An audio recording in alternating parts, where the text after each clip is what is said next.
how he's going to handle the injury. So there's always risks that are inherent with making draft picks and different things like that and guys coming off of injuries. But it's something that I think the Bills can afford to take the gamble on. And it would definitely not be out of Brandon Beane's character to make that kind of move. Now, we could be safe. We can do another receiver and draft another one, or we can go corner.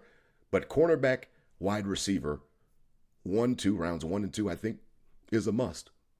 And Von Miller allows you the flexibility to really take truly the best player on the board. Even if it's not Williams, you might want to take the best wide receiver on the board or the best corner.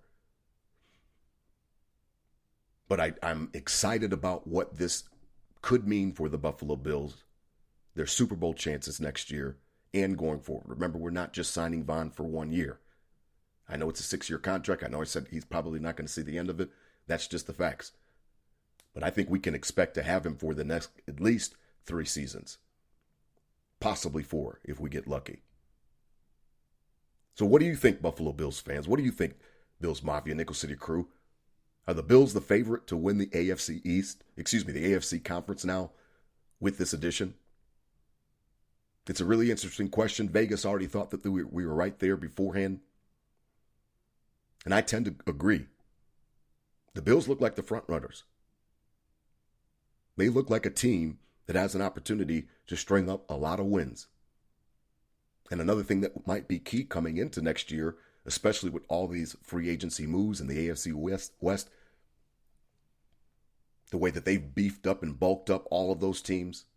We just saw Devontae Adams traded the other day to the Raiders. I already mentioned Khalil Mack to the Chargers along with J.C. Jackson.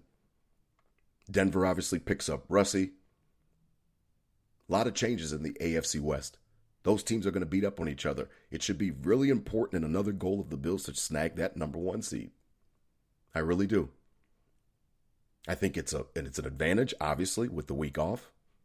Again, you've got older veterans on the team that could use that rest, especially heading into the playoffs when everything ramps up.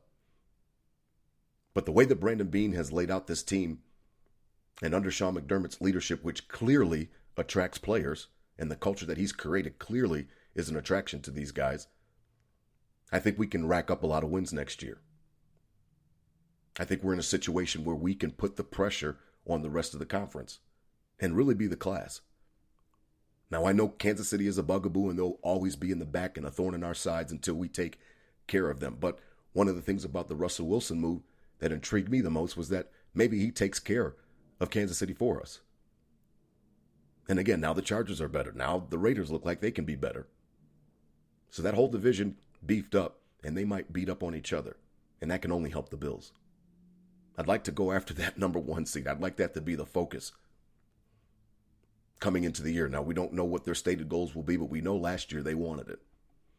And we fell short, and obviously the way that the playoffs played out, we still had an opportunity to host that AFC Championship game, had it not been for 13 seconds.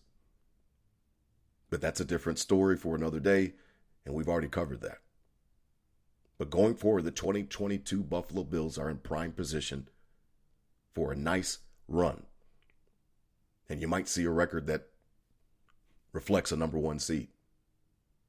Maybe 13, 14 wins gets it done this year. So it'll be interesting to watch. I'm so excited. Can't wait to hear your comments on it. And go Bills. Listen, I mean, this is a historic day. The other day was historic for the Bills. It really was. There's no other way to slice it. Hall of Famer in his prime, maybe might be coming on the back down slope of it, but still effective, still productive, still right there. Chooses the Buffalo Bills, wants to be a part of something special, his words. That makes me excited. It makes me hopeful for the future. And I really can't wait to see what happens this coming up year and beyond. But my focus is winning a title. I know your focus is winning a title, and I think we're primed to get ready to do it next year. We missed a great opportunity. We all know that, and we all will still lament that. But boy, if we win a title in 2022, 13 seconds will seem a distant memory. Believe it or not. So, as always, live in the moment, stay in the moment. And these were my Bills thoughts said out loud.